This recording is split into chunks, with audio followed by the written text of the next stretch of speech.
Hello everybody, it's Sarah, and today I am back with another series review. And that series review actually I think is the first adult high fantasy series that was written by a man, or by a white man, that I have reviewed or that I'm going to review in 2021. Which is an interesting feeling, and the only reason that's the case is because I still haven't reviewed The Wheel of Time, even though I finished it like months ago. I think I finished it in May, or was it June? I don't know. A long time ago. But the series that I'm talking about, that I'm reviewing today, is the First Law trilogy by Joe Abercrombie. This is my current adult high fantasy project, kind of. I have mentioned a bunch of times already that I'm generally mostly not interested anymore in reading adult high fantasy written by white men. However, there's a few fantasy juggernauts, staple series that I still want to kind of get under my belt, just so I can say that I have read them, and that I'm kind of working through very slowly. I started with The Wheel of Time, and now I'm working through Joe Abercrombie's First Law world. And I started obviously with the first trilogy. The First Law series generally is classified as a grimdark adult high fantasy series. I'm not 100% okay with the grimdark title, but I'll get to that a bit later. And so far in this world we have the original trilogy, we then have 3 standalones, I believe. We have 1 short story collection, and then the second trilogy within the First Law world will be done by September. But obviously this review is only about the first trilogy, which consists of the first book, which is The Blade itself, the second book, which is Before They Are Hanged, and the third book, which is Last Argument of Kings. And I will put down the second and third book and only keep up the first one, because the other 2 are heavy. You wouldn't think that they're this heavy, but they really are. So this series I won't summarize, because to be honest it's pretty much impossible to summarize this series. Basically you're following a bunch of characters who some classify as morally grey characters. I would just classify them as morally despicable characters. Like literally none of the main characters are in any way good people. I mean, there's some aspects to them where they're better people, but generally speaking, no, they're not good people. And you follow them, and then there's war happening, and there's magic items that are being looked for or searched, and yeah, I literally cannot explain what this series is about. So the reason why I said earlier that even though this is classified as a grimdark series, I'm not necessarily sure if I would call it that. I would much rather call it maybe like a grimdark book for non-grimdark readers.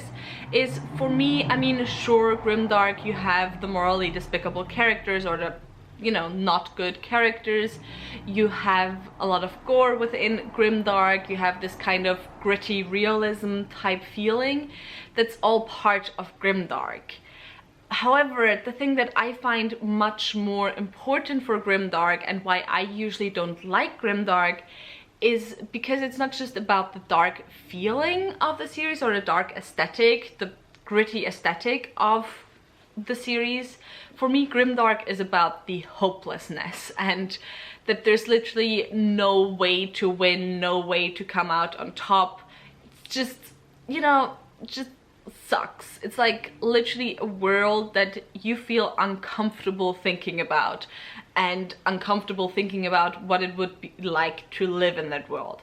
Like Game of Thrones, I would say, is grimdark. Then I would also, I reviewed it recently, The Chronicles of the Bitch Queen by K.S. Veloso. I would say that's grimdark. It's a lot less gory than either Game of Thrones or First Law, but it's a lot more hopeless than First Law. And that's, for me, what makes grimdark grimdark, much more than the gritty, realistic, gory, morally grey character aesthetic. And that's really what this series is. I mean, I know that I think Joe Abercrombie's Twitter handle is Lord Grimdark or whatever, but for me this series overall is just too lighthearted and too humorous to truly feel like grimdark. If I read grimdark, I end up being depressed. At no point within the series was I depressed? So yeah, that's why I would say if you enjoy like grimdark aesthetics but don't like the depressing parts of grimdark, I think this series definitely is a good one to pick up. Now that we have that out of the way though, let's do my usual structure of negatives and positives, and I'll throw some, you know, it might not be for everyone in between.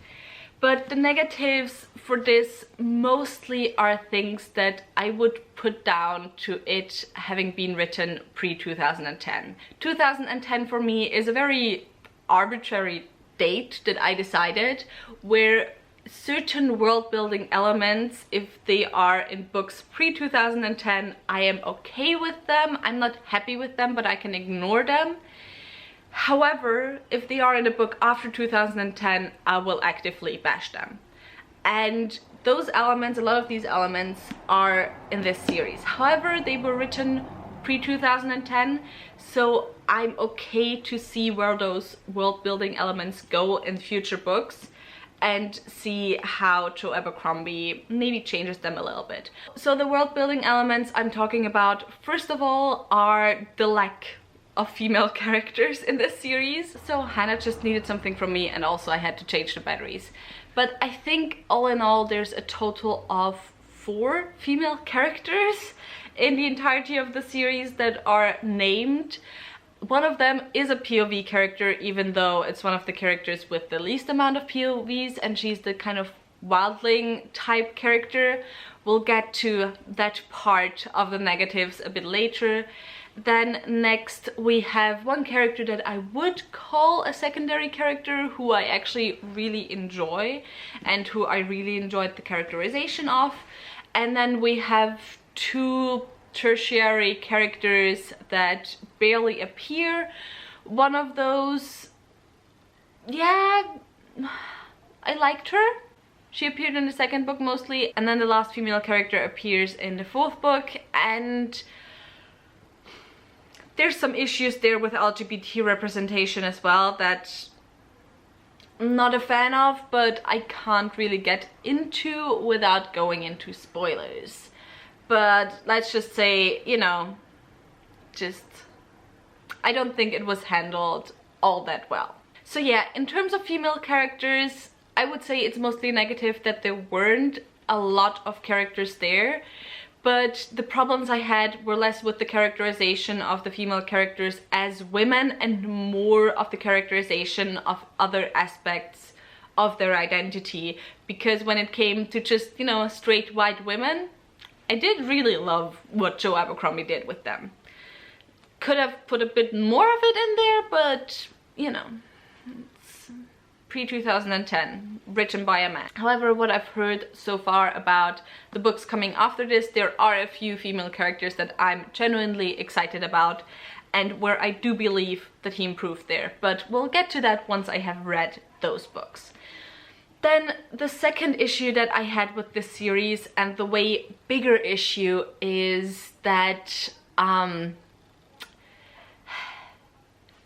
he did this thing that I at this point call a pre-2010, once again 2010 being an arbitrary date, but a pre-2010 older modern fantasy trope almost, of having the evil people be very heavily inspired by especially Middle Eastern cultures. And Joe Abercrombie apparently did specifically say that this nation in this book, the Gurkish, which they are called, was inspired by the Ottoman Empire. But even before that, I was just like, you know, having the enemy be dark-skinned, incredibly fanatically religious people that are just out to rule everyone else and to kill everyone else and are like incredibly cruel, then on top of that also being cannibals, apparently, it's not a good look. And I could go into a whole rant on Orientalism and fantasy and so on. I do still want to make a video on that, but I gotta do research first. But yeah, it makes me tired. And I honestly do not see how he can improve on this culture in later books, unless he put something in there where it's like the reason they looked like that is because we only got to see them from an outside point of view. But yeah, also the one female POV character is from this culture as well, and yeah, it's annoying. It's something that actively took away enjoyment from this series for me. It's the reason why the second book did not get a 5-star from me. I would have probably given the second book a 5-star if it hadn't been for that. But yeah, it is what it is. And as I said, since this is from a series pre-2010, I can kind of pretend to ignore it and pretend I don't see it, even though I do. But if this was written after 2010, if this was written today, I would like take it apart right now.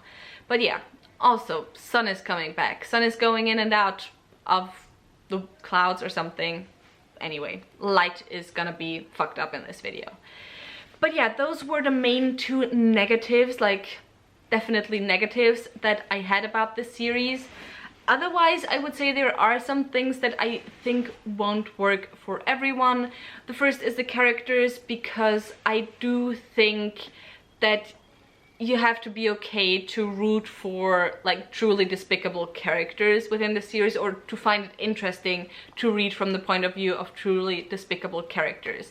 This is not a series where I would say, you know, it's a morally gray type thing where, okay, the character does some fucked up shit, but kind of, you know, they're a good person at heart or whatever, or they have the right thoughts or something along those lines. No, most of the characters in this series definitely are disgusting, and I would punch them in the face if I ever met them. And then the other thing that I think is not for everyone when it comes to the entirety of the series, and which actually also wasn't 100% for me, is the way this series progresses. Because the first book very much does not have a lot of plot. Actually, the entirety of the series does not have a lot of plot.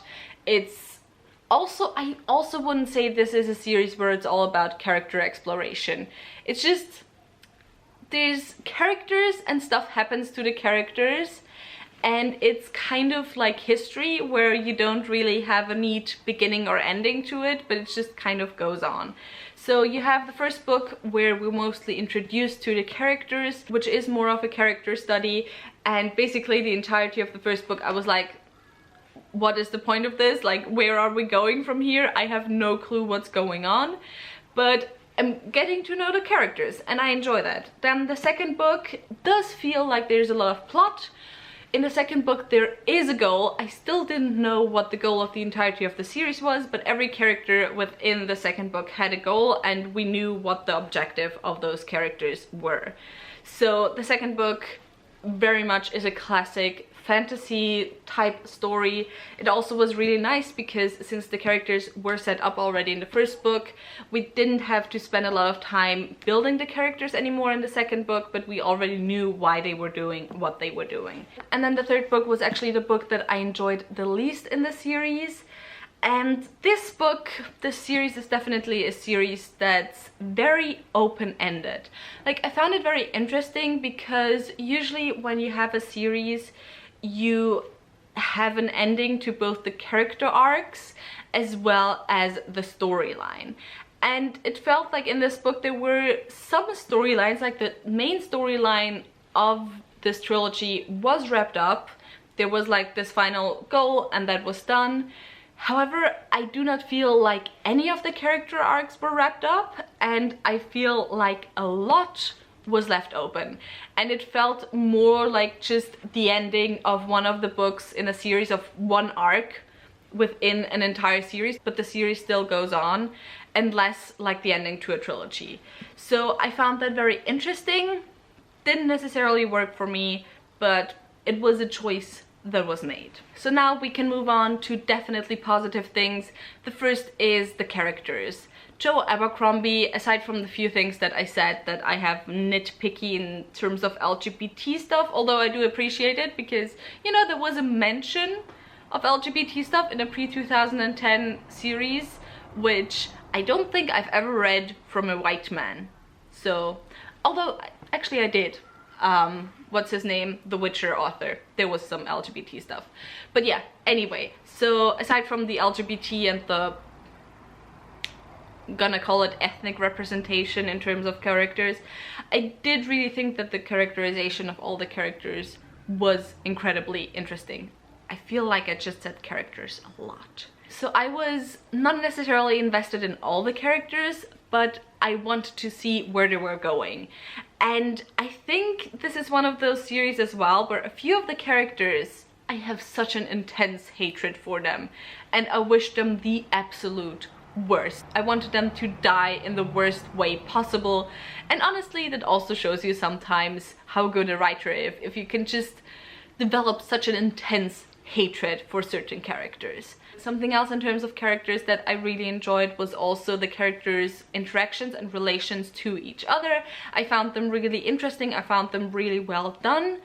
I found it incredibly interesting that a lot of times it seemed like Joe Abercrombie was setting something up, or like this would be the route that most authors would go, but Joe Abercrombie then didn't go that route.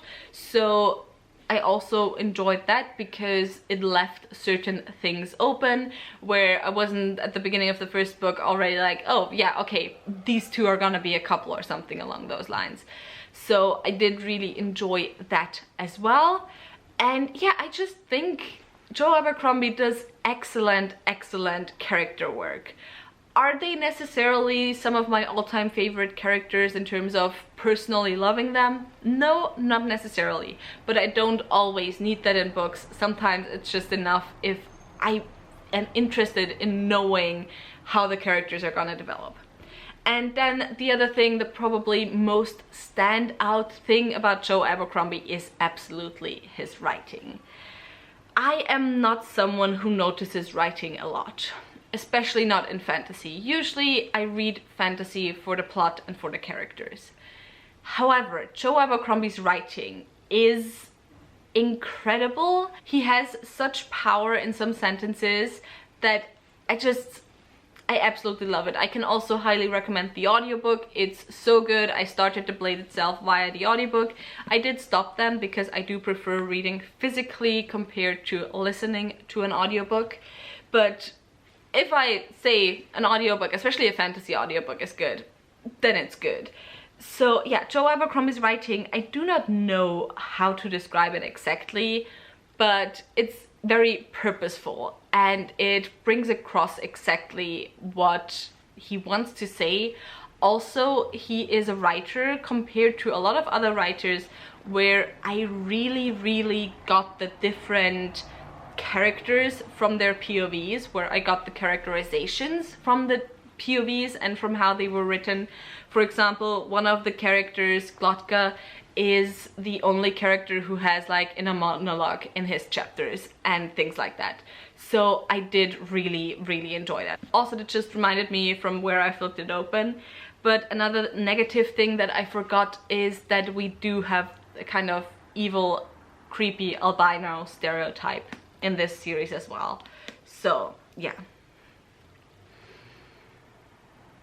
it's a tired old trope, but what can we do? But now back to the positive things. We have characters, we have writing, and those two really are the standout things about the series. Those are the reasons why I would recommend you read this and why I'm definitely interested in seeing where he goes, because I do believe in terms of the representation stuff in his series, I do believe that he could have improved in the later books. So I want to see how it goes, and I'm gonna keep you updated on these things.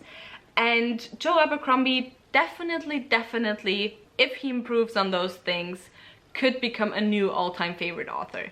Because in terms of writing especially, there's few fantasy authors that I've read that I enjoyed more. Maybe Petra Rothfuss, but aside from that, N.K. Jemisin actually also. But, you know, men writing adult high fantasy.